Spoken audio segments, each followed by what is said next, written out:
Halo semuanya, bertemu lagi dengan saya, Dalfatia Zahra. Nah, di video kali ini kita akan belajar nih bagaimana caranya mengubah emosi negatif menjadi hal yang positif. Di modul yang sebelumnya teman-teman sudah pelajari, kita kan udah belajar nih tentang konsep dasar emosi. Dari pengertian emosi, kemudian pengertian kontrol diri, kematangan emosi, dan lain sebagainya. Nah, di video kali ini kita akan mengulas tuntas bagaimana sih caranya mengubah emosi negatif menjadi hal yang positif.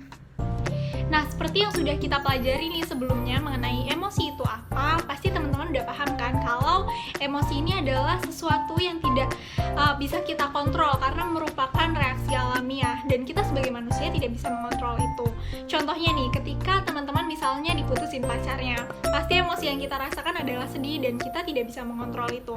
Atau misalnya ketika teman-teman diejek atau direndahkan oleh orang lain, pasti yang akan kita rasakan adalah emosi-emosi marah atau kesal.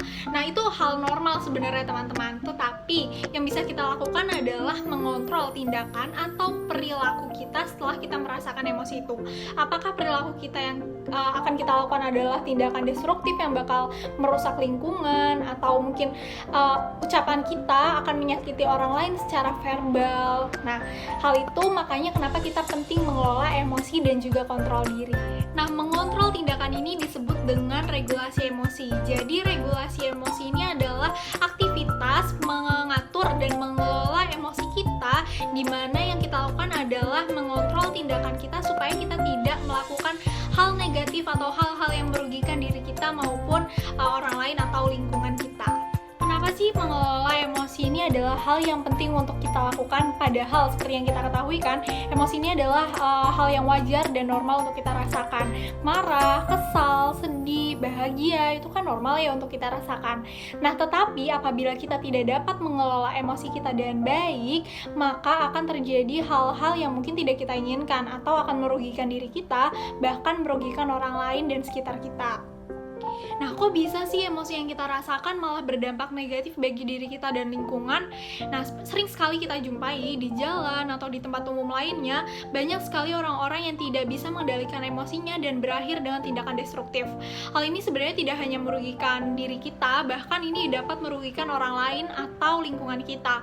Kenapa? Karena terkadang ketika kita tidak dapat mengendalikan emosi dan terlalu larut dalam emosi kita, tindakan yang kita lakukan adalah sesuatu yang tidak kita pikirkan terlebih dahulu akibatnya. Bahkan terkadang itu hanyalah tindakan yang memuaskan emosi kita untuk sementara. Biasanya sih yang kita sering temukan adalah emosi marah. Contoh yang sering kita temukan adalah di jalanan. Ini misalnya ada pengendara motor yang tidak sengaja menyerempet mobil di jalan. Kemudian timbullah reaksi emosi marah dari si pengendara mobil. Padahal apabila dapat dipikirkan dengan tenang, dapat dibicarakan dengan kepala yang dingin, permasalahan ini mungkin akan selesai dengan baik-baik. Tetapi sering sekali kita jumpai pengendara mobil ini terlalu larut dalam emosi marahnya, sehingga yang terjadi adalah perbuatan yang tidak dipikirkan terlebih dahulu akibatnya oleh si pengendara mobil. Mulai dari marah-marah, membentak, hingga memukul si pengendara motor. Akibatnya apa? Yang rugi tidak hanya si pengendara motor yang terkena pukul, tetapi diri sendiri. Bahkan si pengendara mobil yang memukul itu pun akan terkena imbasnya.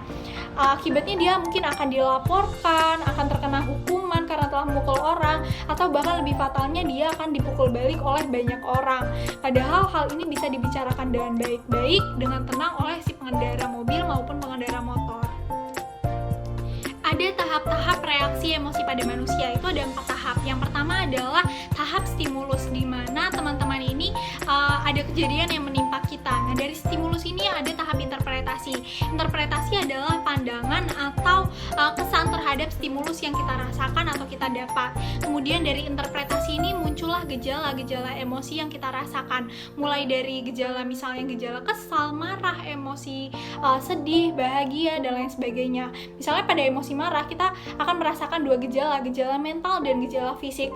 Pada gejala fisik, biasanya jantung kita akan lebih cepat berdetak dan kita akan merasakan badan kita panas, suhu badan kita meningkat. Nah, gejala mental yang kita rasakan adalah dirasakan rasakan di dalam pikiran, yaitu pikiran seperti kesal, sedih, atau marah dan lain sebagainya. Kemudian dari gejala emosi yang kita rasakan, ini yang menentukan adalah tahap perilaku apa yang kita lakukan atau tindakan apa yang akan kita lakukan setelah kita mendapatkan gejala-gejala emosi tersebut.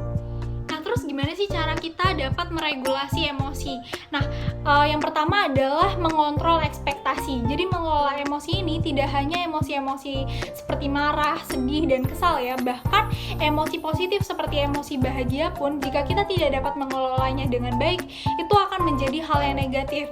Misalnya ketika teman-teman sedang naksir nih dengan seseorang, kemudian teman-teman ini berekspektasi yang tinggi, berharap banyak, jadi kayak pasti dia suka nih sama gue, atau hal-hal yang menaikkan ekspektasi kita dan meninggikan ekspektasi kita. Kemudian ketika kenyataannya tidak sesuai dengan ekspektasi yang kita harapkan, maka yang akan kita dapat apa? Kecewa, sedih, dan itu malah jadi hal-hal yang berujung negatif. Teman-teman jadi sedih dan malah berlarut dalam emosi sedihnya.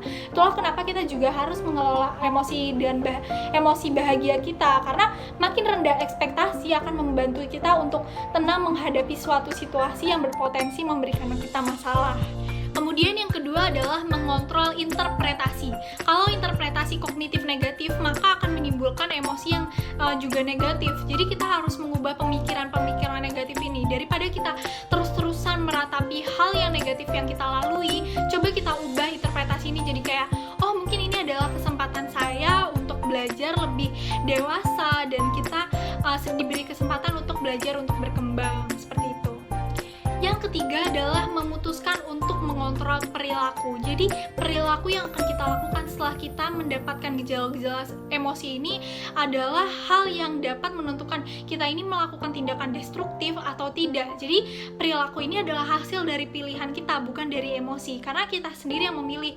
Jika misalnya kita mendapatkan emosi marah, kita yang memilih mending kita diem atau kita malah balik marah-marah, seperti kita misalnya mukul atau membentak, bahkan kita menyakiti hati teman kita secara tidak langsung.